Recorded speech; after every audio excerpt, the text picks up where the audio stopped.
Hello plant friends, today we're going to be talking about African violet care and propagation, so let's get to it. So I have got some really beautiful blooms and I'm going to share those with you. So this one is really showing out right now. Look at that. So they're white and they're also a little pink. More of like a fuchsia, honestly. Some of them are solid white, and then also there are quite a couple that have a lot of purple-ish fuchsia color. So this is my bombshell right now. And then this one just started blooming for me, and they are a purple that is almost on the verge of like an indigo. So this is like a violet color. And as you can see, they are pretty much, these are single blooms and these are doubles. See how there's just, this one's like a flat and this one has more ruffles. This one is very beautiful, and I'm gonna attach a photo here of what it's like whenever it blooms, because it was like exploding similar to this white one. And I just wanted to show you, so the foliage can come in all different varieties. So this is a darker foliage.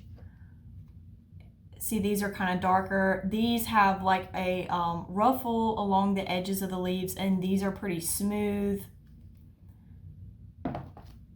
And these are pretty smooth as well. They're more of a green, and these are like a darker green.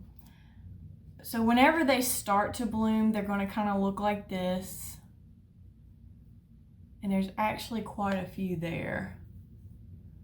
You really probably cannot see too well. So this one has maroon/burgundy blooms.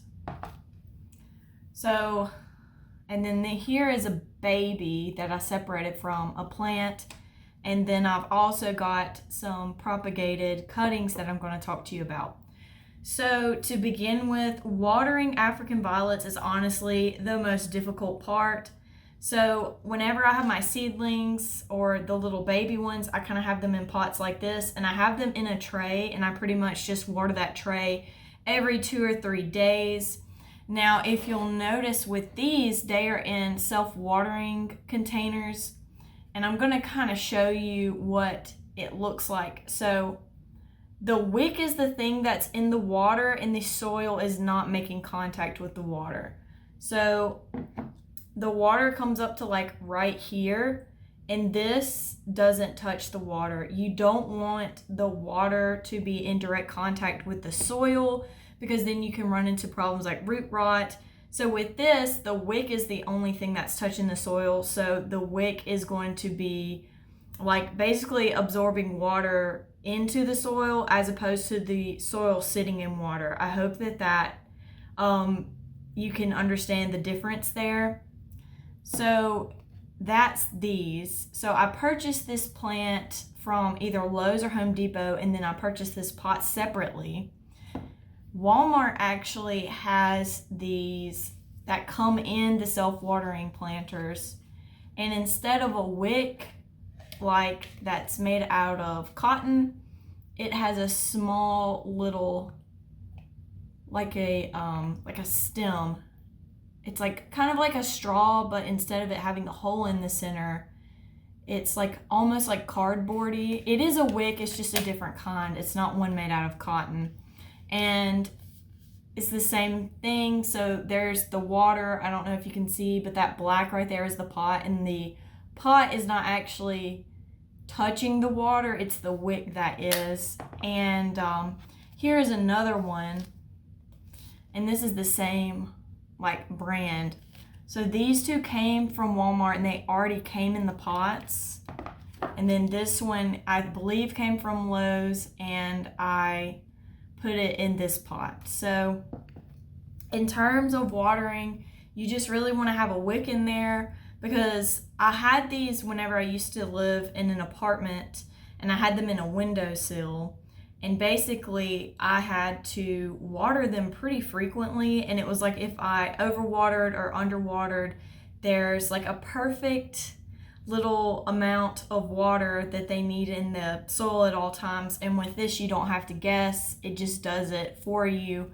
So whenever I had them on my own, I had a very strict schedule for watering them. And that's how I had success.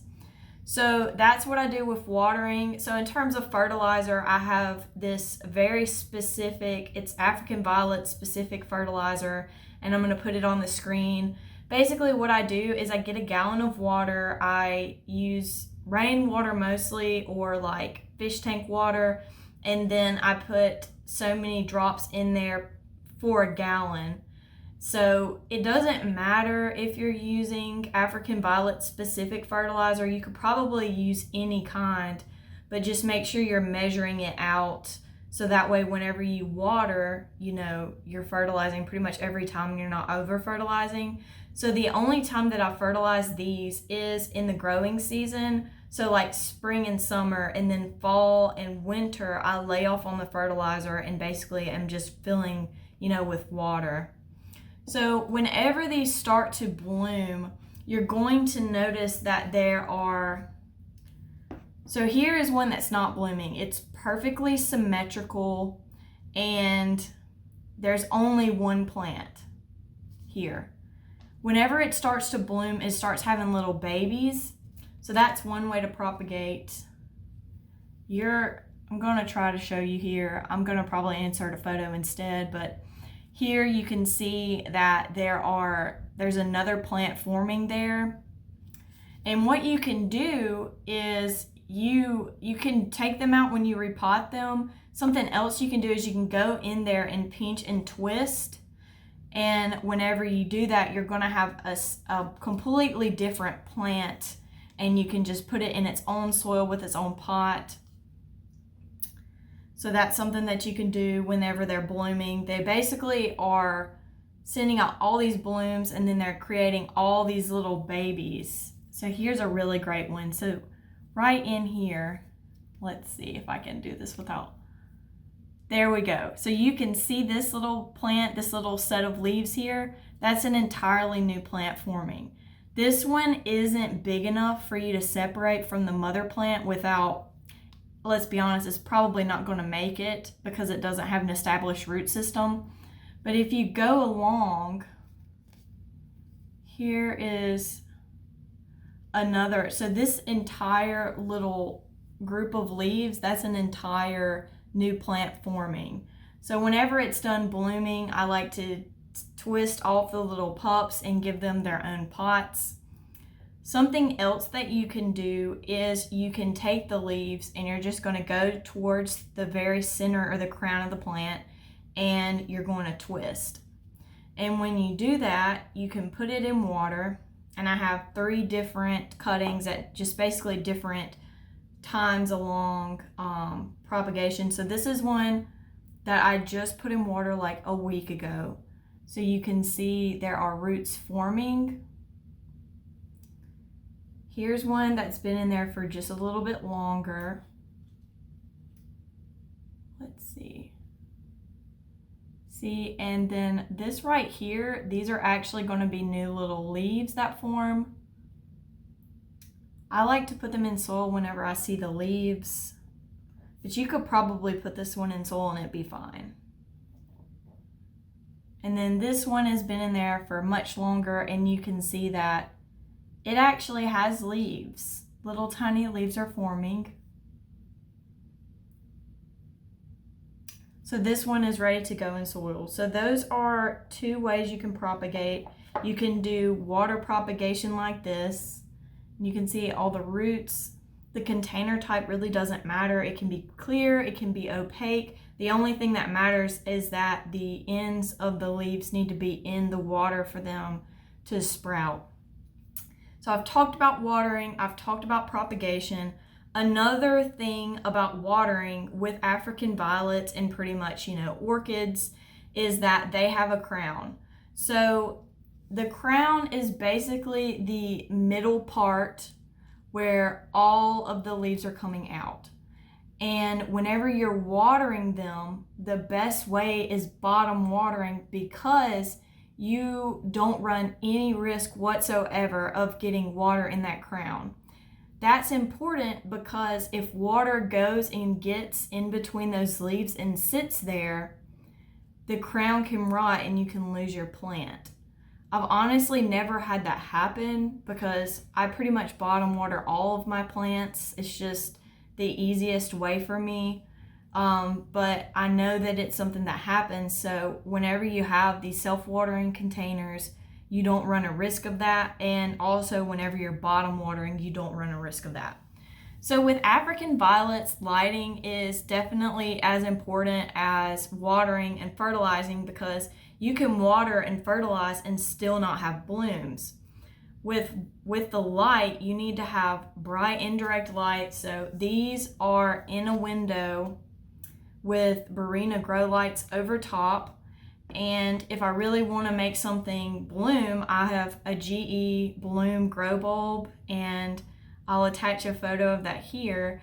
And basically you can stimulate the blooms to start forming. You need to be about, I think it's like 12 inches away from the plant, 12 to 18 inches away from the plant to make sure you're not going to burn it if you're using one of those bulbs. And if you're using one of the like par 38s like this, you need to be like even further away. So I would just go for the smaller size. So you can do that because those bulbs have a specific wavelength that basically triggers plants to shoot up blooms.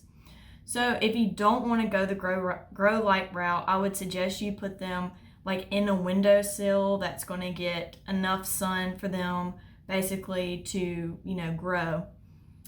I am going to attach a photo here. So sometimes whenever your African violets are not getting enough light, they're pretty much similar to succulents in that they will start like growing and stretching.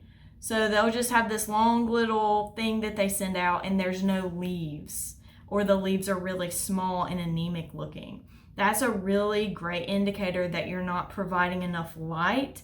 And if you're not providing enough light, first of all, the leaves are not forming correctly. So there's very impossible, it's literally impossible for you to get blooms because the plant needs to be in the perfect conditions basically to bloom. And it's not very difficult to create those. So if you do have it in a windowsill and you have light, coming from an angle, you're going to have to do a quarter turn every other day or whenever you remember, like I did. And basically that's going to keep the plant symmetrical. So you can also tell with this plant. So if you look at it from the side, the leaves are flat. You know what I mean? Like they're flat. So if they were all like this, that would mean they're not getting enough light. But since they're laying really nice and flat, that means that they are getting enough light. So there's no stretching there whenever you're going to be rotating it. All of these are actually undergrow lights. This one is in I call it my rehab room, but there's no plants that really need rehab in there right now. It's pretty much where I put all of my plants that I don't have room for in the winter, so that way they don't die. But I also put all my little seedlings. I do a lot of propagations and stuff in there. So it's my propagation / rehab room. And in there I have, it's not a Barrina, it's another one. And it's actually a fluorescent bulb, really long with the prongs on both of the ends. And it stays under there. And it also has one of the GE, bloom bulbs. So it's got some pretty good, nice growth on it. So these, if you were listening, these are not flat, but unlike this one, see, this is one single plant. This one has so many plantlets that it's impossible for the leaves to be flat. So the leaves being flat or more flush isn't always an indicator that there's not enough light. But you can see here that these leaves are not stretched out. They're not like this. You know what I mean? They're not really just lifting up. And here's the same thing. So these leaves are kind of just like not flat. They're kind of just pointing out everywhere because there's many little tiny babies. So this is also a healthy plant that's, you know, getting fertilizer, water, and it's getting enough light. But you can have African violets that don't have just completely flat leaves, and they're fine. And this is pretty much the same thing, just because it has so many little babies. So just to recap, African violets are pretty easy. You can actually make these containers yourself, and I'm probably going to do a separate video on that. Just so that way, I mean, if you don't want to spend $20 or $30 on a pack of these, you don't have to. You could basically create an African violet pot with like a container and then just put it in a cover pot and no one's going to know but you.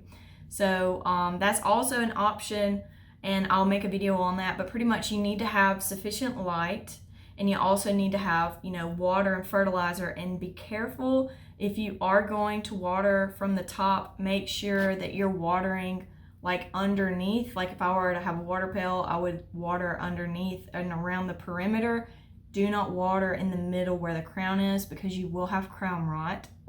So that's basically all I have for African violet care. Thank you so much. And if you've liked this video, be sure to like. And if you want to see more of me and my plant care, be sure to subscribe. All right, thank you. Goodbye.